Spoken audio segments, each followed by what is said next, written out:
2024 has just ended, so that means now is the time to make your 2025 resolutions. We all know people who said, oh, this year I'll do this, or I'll do that. And just after 2 months, they stopped doing it. But why is that?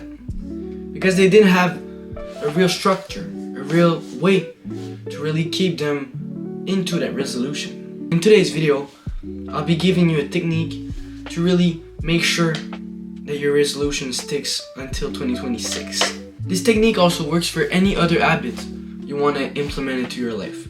Because why wait until next year to start something that you really want to do? The best time to start doing something is right now, in this present moment. Don't wait, don't procrastinate. Setting up your New Year resolution should be something that takes time for it to be very effective. You want to block something like an hour to 2 hours, even 3 hours in your schedule to really take the time to sit down and really think with yourself to make sure you're on the right track. So now let's dive into step 1. First thing you want to do is reflect on the year that just passed. You want to take some time for yourself, understand what went well this year and what did not. This step might actually take an hour or maybe a little bit more. So you want to block at least an hour just for this one step. And this might not be easy. You might go through some bad emotions, but you need to keep going. You need to face the reality that is in front of you right now. Because in the end, we're not doing this to punish ourselves.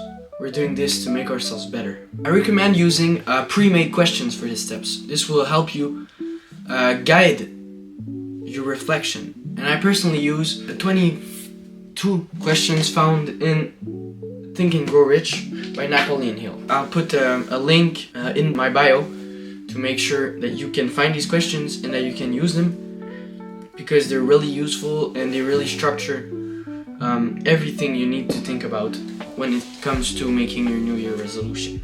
And you don't need to read the entire book to understand these questions. Once your analysis is done, you can pass to the second step. It's time to find what you really need to work on for 2025. The amount of things you want to work on depends on everyone, but it is recommended you work on 1 to 5 things in your year. Once you've found these things you want to work on, you'll be ready for the third step. For this step, you'll need a piece of paper or a document if you're using your phone or your computer. The goal of this step is to set goals for yourself for this year. You can work in terms of months or semester.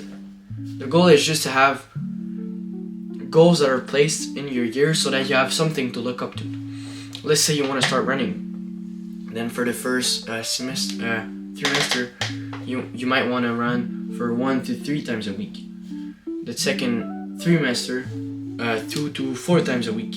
And then after that, the next one, let's say 4 to 6 times a week. And finally, the last semester, 7 times a week. And at the end, if your goal was to run on a daily basis, then you would actually be getting there.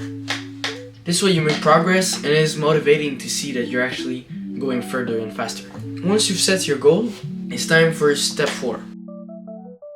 On the same piece of paper or document, you'll want to create a concrete plan for yourself. This plan will make it easier for you to get to your goals, but to keep on with your challenge. You want this plan to be precise and just. You try to think of everything that could happen during your challenge and think of a way to overcome this thing. If at some point you get lost for any reason, well, this plan will be your anchor point through the year. Make sure to write everything on this plan. Don't try to remember anything. If you tell yourself that you'll go running on Wednesdays and Mondays, let's say, then make sure to write that, because at some point you might forget it and you might not go running, you know? The 5th step will be to think of rewards for yourself when you succeed and get to one of your goals. Find something that will keep you going into hard times. Find something that will motivate you to push, to give that little step more. And make yourself a calendar too, where you can check these days when you actually succeed. This will actually motivate you, because it is very satisfying to just check a date.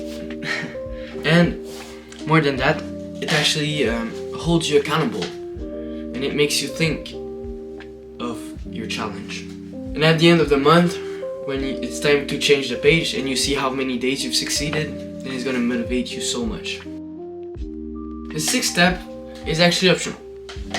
You wanna add for yourself a little punishment, but a positive punishment if you don't succeed. What I mean by positive punishment is something that will actually, even though it sucks doing, it will still make you better.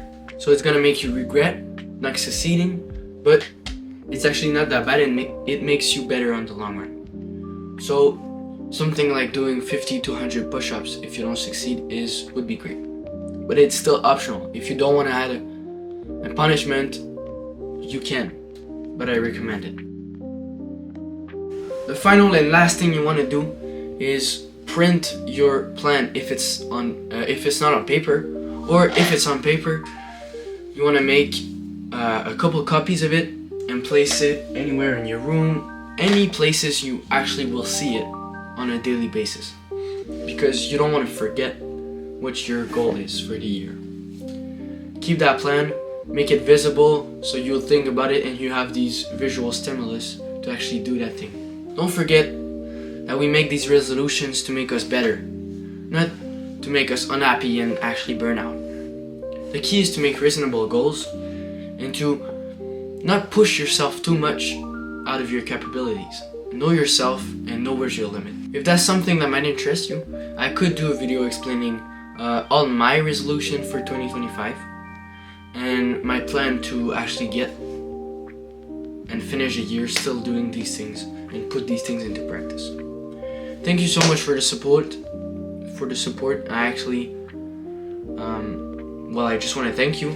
2024 has been okay for me, like in terms of YouTube, but in 2025 I want to work a whole lot more on this YouTube channel, bring you so much more content and everything.